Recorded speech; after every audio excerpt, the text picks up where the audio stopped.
There were over 60,000 nuclear weapons in the world in the mid-1980s. Those living in major cities or even mid-sized towns were almost literally under the nuclear gun. If the gun fired, millions would be killed instantly. Even more millions would die in the agonizing weeks to come. For the survivors, things would arguably be worse. Even if only a small fraction of these weapons went off, it would be enough to trigger a nuclear winter, the blocking of sunlight from the debris and fallout sent into the atmosphere.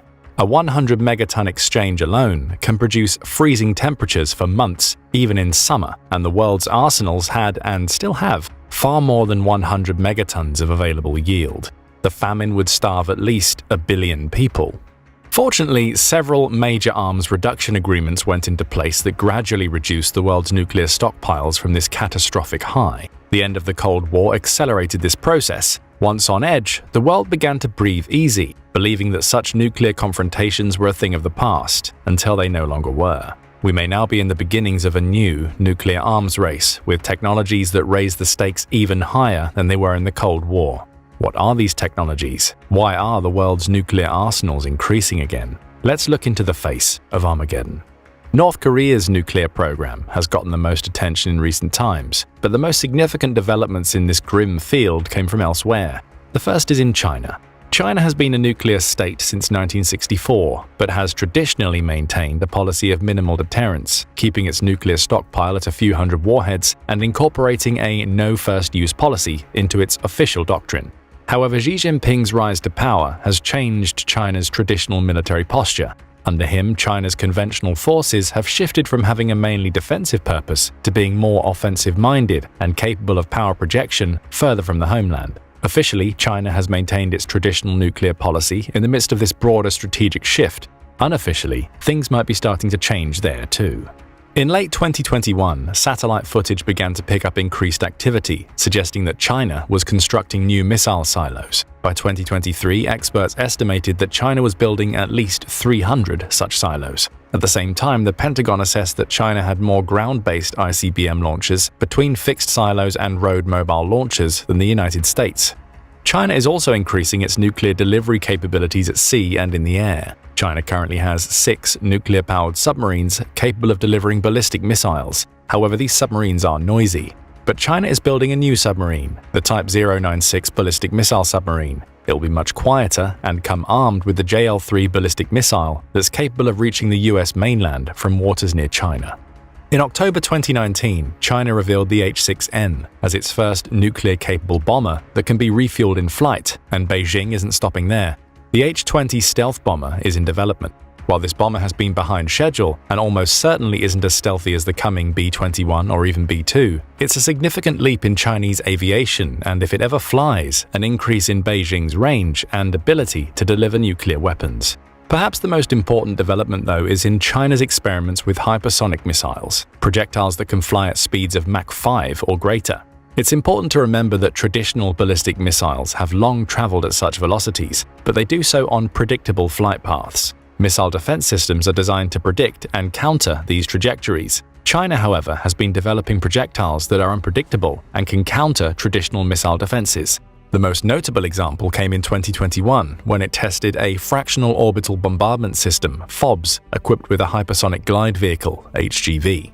A FOBS flies to a height of about 240 kilometers, which is below the height that ballistic missile defense radars are designed to detect. It then turns around, slowing in orbit to match with its designated target.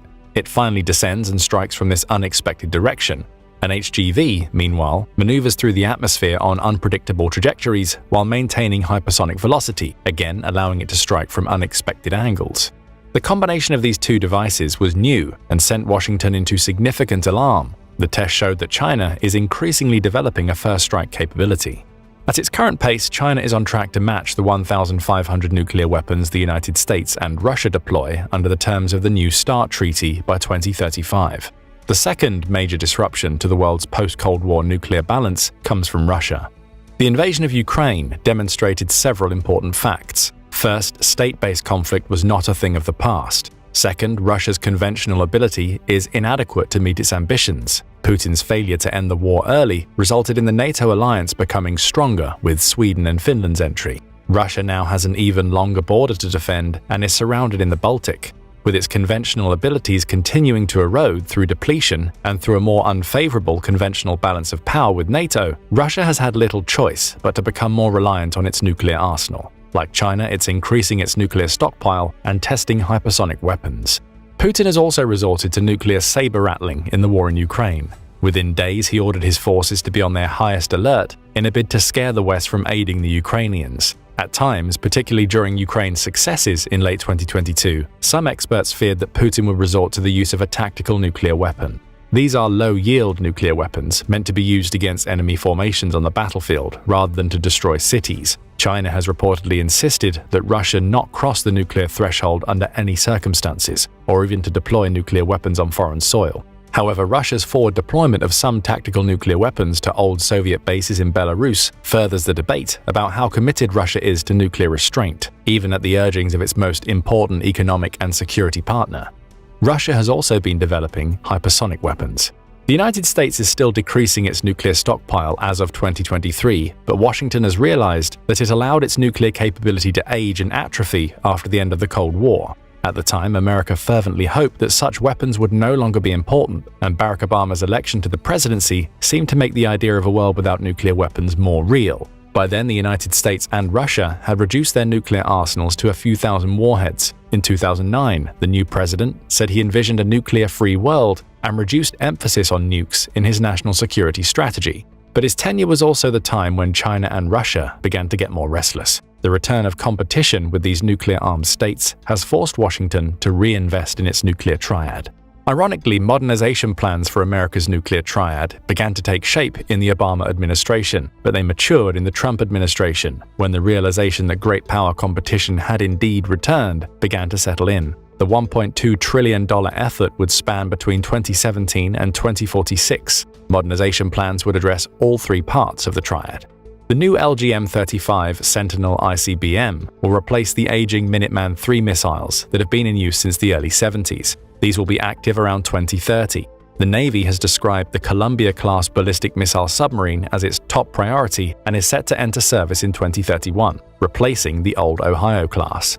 The B-21 Raider bomber had its maiden flight in November 2023 and will enter service in 2027.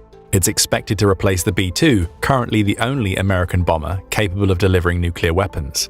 However, the rollout of these new delivery systems might not be enough to deal with the present challenges. The United States is also investing in tactical nuclear weapons and is considering the possibility of increasing the amount of warheads in its arsenal again. On June 7, 2024, Pranay Vadi, a senior figure in the Biden administration's National Security Council, warned at the annual meeting of the Arms Control Association that there may be no choice but to build more nuclear warheads and reverse the decades-long decline if China continues to expand its arsenal and Russia continues to wave the nuclear flag. He was not the only one. Other Biden administration officials have spoken the same in testimonies to Congress over the past year. The United States has also made moves to reinvest in tactical nuclear weapons. At the height of the Cold War, Washington deployed these throughout the world. Gradually, their role was reduced. Today, the International Campaign to Abolish Nuclear Weapons estimates that there are only 100 of them deployed to 5 NATO countries. However, that is starting to change. In 2018, the Trump administration proposed the deployment of a new type of tactical nuclear warhead, the W762, which can be attached to a Trident II ballistic missile. This warhead has a yield of about 5 kilotons, 1/3 of the bomb dropped on Hiroshima. The United States produced about 50 of these by 2020. In late 2019, the USS Tennessee, an Ohio-class ballistic missile submarine, became the first vessel to be equipped with a tactical nuclear warhead. Before then, this class of weapon was exclusively meant to be airdropped. John Rood, the then Undersecretary of Defense for Policy, explained the rationale for the deployment of these new weapons in a statement from February 2020. The new warhead demonstrates to potential adversaries that there is no advantage to limited nuclear deployment because the United States can credibly and decisively respond to any threat scenario.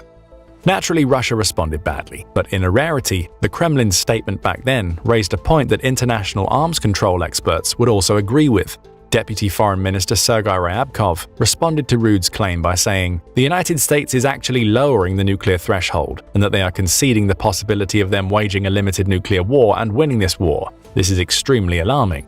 The nuclear threshold has been one of the things that has so far managed to keep nuclear weapons under control. Since the end of World War II, no nuclear weapon of any kind has ever been used in a wartime setting. Nuclear weapons can be made small enough to fit onto artillery, but even these have never been used. The result is that the current nuclear threshold is high, to the point that it's sometimes called a nuclear taboo. An unspoken agreement is that no country will resort to them unless they come under nuclear attack first. Even though the United States and Russia do not officially renounce the option of a first strike, they have observed this high nuclear threshold. However, the new emphasis on tactical nuclear weapons has made arms control authorities worry that the nuclear threshold may be lowered and made into something less than a taboo.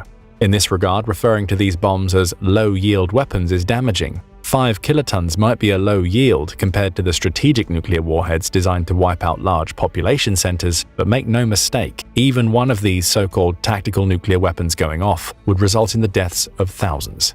The lucky ones would die quickly from the blast or incineration. The unluckier ones would suffer for weeks of radiation sickness and other injuries, as was the case in Hiroshima and Nagasaki. More importantly, the use of one tactical nuclear weapon, under the guise that it's only a limited scenario, breaks the taboo and invites proportional retaliation. Testifying in front of Congress in March 2019, General John E. Hyten, then commander of the United States Strategic Command, which is responsible for the country's nuclear weapons, confirmed that the new tactical nuclear warhead was designed to be easily used, and even that there were targets that they would be deployed against if the situation called for it.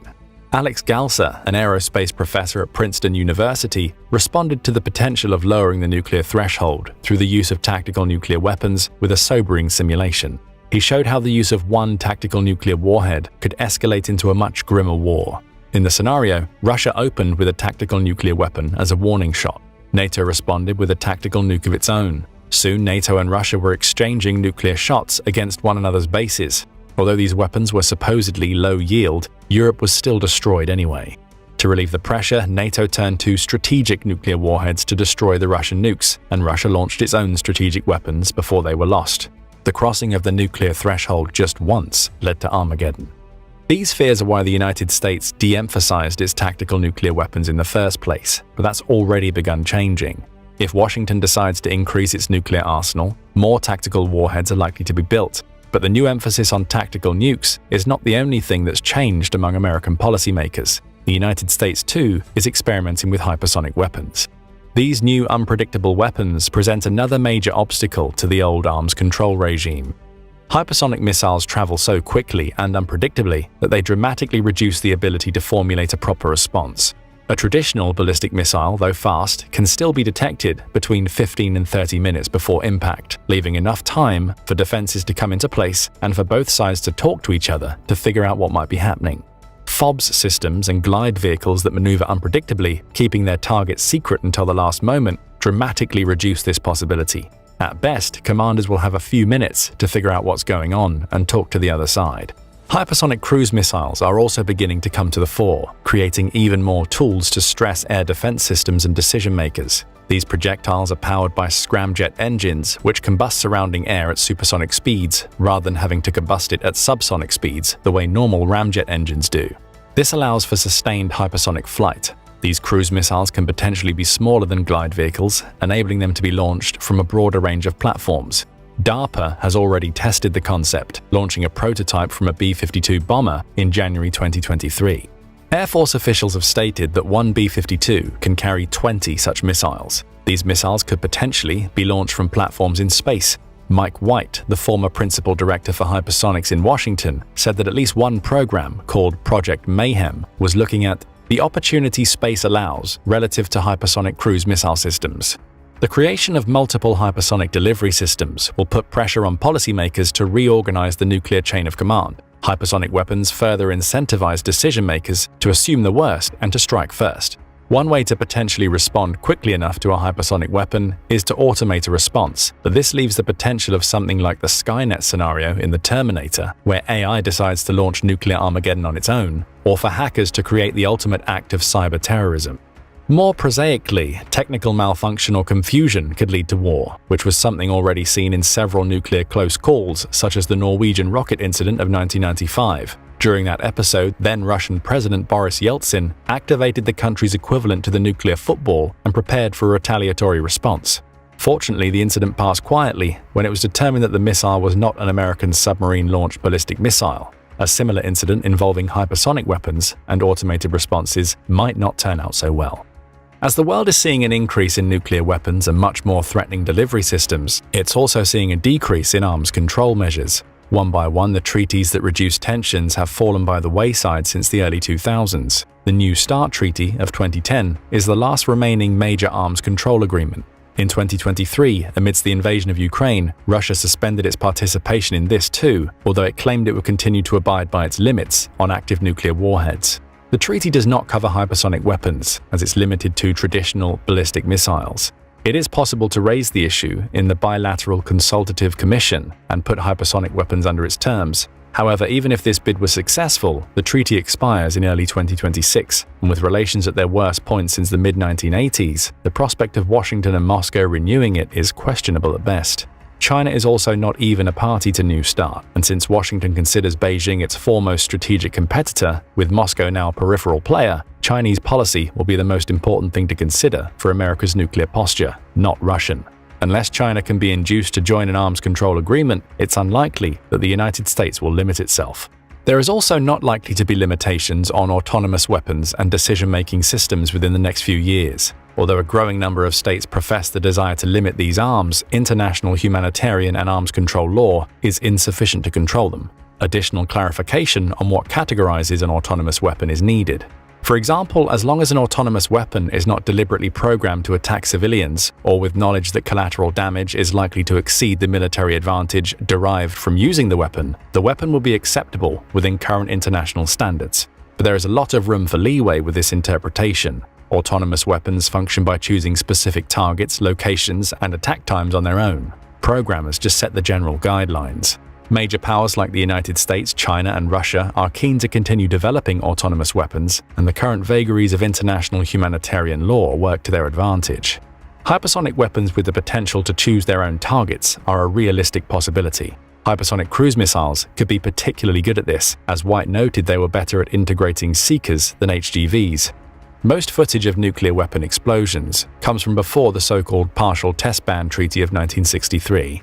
This treaty prohibits nuclear testing in any environment except beneath the ground in order to limit fallout.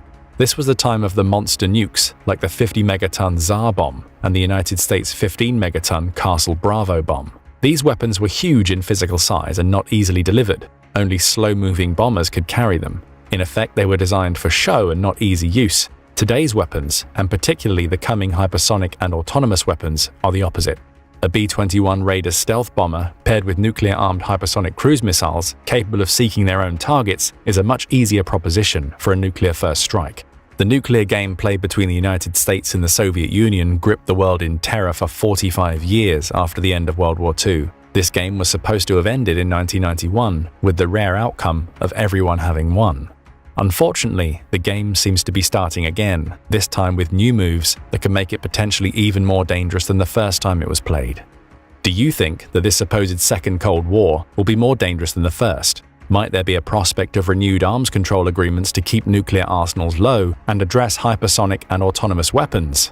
Don't forget to let us know in the comments. Also, make sure to hit the like button and subscribe for more military analysis from military experts. Now go and check out where you should hide if World War III starts, or click this other video instead.